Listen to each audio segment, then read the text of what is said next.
Music guy, what are your thoughts on the attack of Mufti Abu Layth's home by protesters? Thoughts Let's on give, this? Yeah. yeah, I mean, it's horrible. Do you want to give some background? Yeah. Well, I mean, Quick background. Who's I'll tell Mufti you Abu? what I know. Actually, let me give you a quicker Yeah. background because Why don't you do mine's it? gonna be Yeah, fast. because you Mufti know the Abu Layth is characters. like more of a kind of reformist Mufti, like a, how do you describe Mufti? Like Islamic commentator.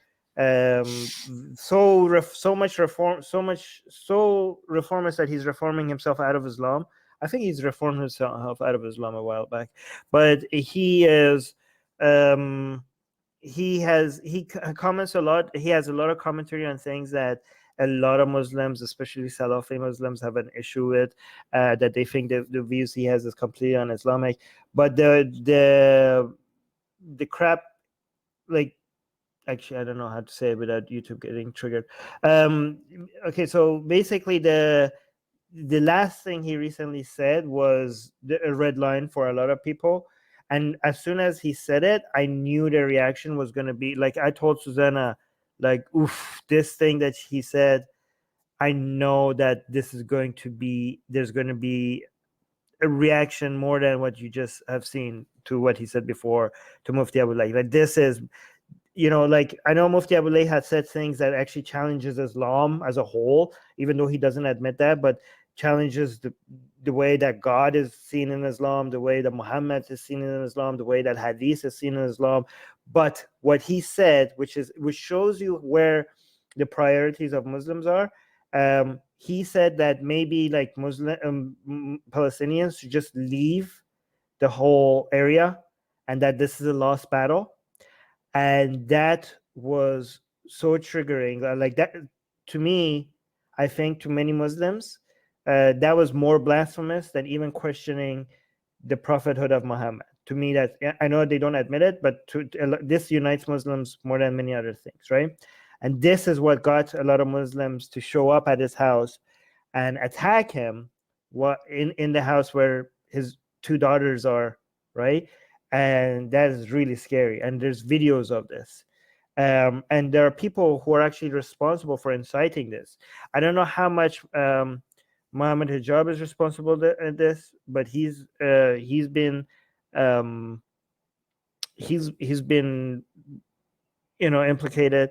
The videos of some people reviewing Mufti Abu Layth's commentary, I was watching them, and I knew that something is going to happen.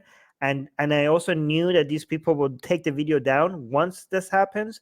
That's why I downloaded the video before they were taken down. Like, this is how much I knew how predictable their behavior is. I knew what he said was like, I'm so amazed of how Mufti Abu Layth didn't also, by the way, I'm not victim blaming, but I just know that he's so out of touch with the Ummah. Like, he doesn't know how big of a red line he crossed in the eyes. Again, I'm not justifying the red line. It's bull crap that there is such a red line. But for him to just say this casually and not know what he's doing, and what the consequences of this unjustifiably, please, just because I'm explaining this, please, somebody don't think like I'm justifying it. I just know that this was going to happen. But anyways, I have those. I downloaded those videos because I wanted Susie to also watch them, so I sent it to her. Because, anyways, but the attacks is going to make Mufti Abu Layth reform the only chance it had, because Mufti Abu Layth, again, you have to understand these ideas when they are attacked, and Mufti Abu Layth reform suggestions are so wacky that even Majid Nawaz's reform recommendations um, pale in comparison. Like, they are so un-Islamic and so they had no chance of becoming, getting any momentum. That's how wacky they were, right? That's how out of touch with Islam, mainstream Islam, Mufti Abu Layth understanding of Islam is. It's just so un-Islamic. But what the attack on him and his family, this might actually give him more momentum, because again, ideas, when you victimize somebody, their ideas become a lot more powerful. It's very interesting because the Salafis who are against him, their ideas 1200 years ago, the reason why their ideas are now mainstream Islam is because their preacher, which is Imam Ahmad ibn Hanbal, he was attacked by the Mu'tazilites and tortured by the Mu'tazilites, and they used to be the wackiest idea of their time, and they didn't, I hypothesize that they didn't have any chance for their ideas to become mainstream Islam. And the reason why their ideas became mainstream Islam is because the so-called rationalist Mu'tazilites attacked and tortured their hero, and their hero became a hero because he didn't give in to the tortures, and then eventually their ideas became mainstream Islam, and Mu'tazilites were disappeared because of that act, right? Probably because of that act. And now, if I don't know, I think Mufti Abu Layth brand of reform might actually have a better shot after these attacks like this. What do you think, Ellie?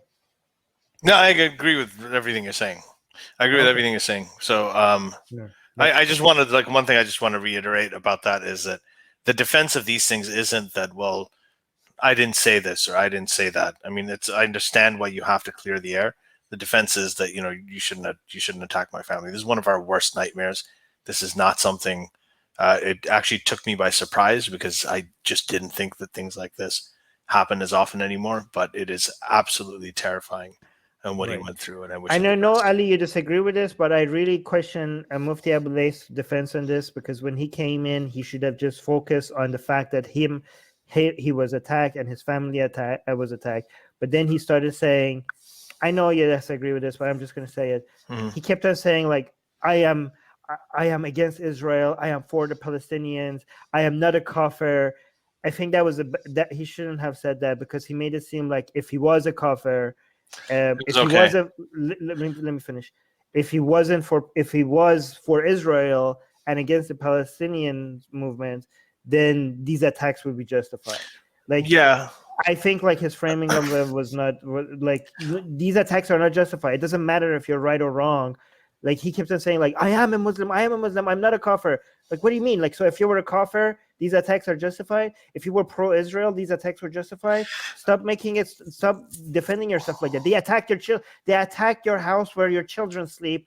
That's all you need to say. That's all you need to highlight. All right. So wait, now that you brought up that I disagree with it, I'll tell you where I do disagree. It's like, so I agree with the premise of that. I'm just saying there are any number of reasons why people do that.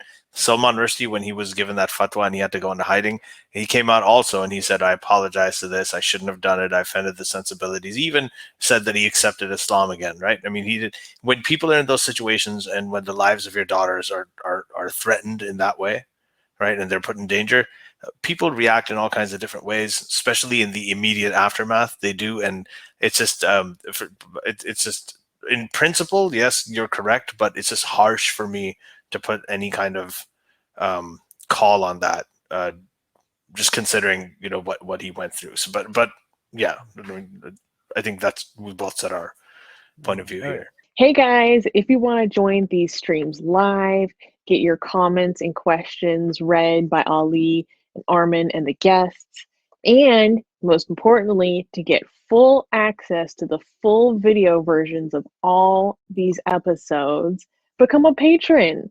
Link in the description below.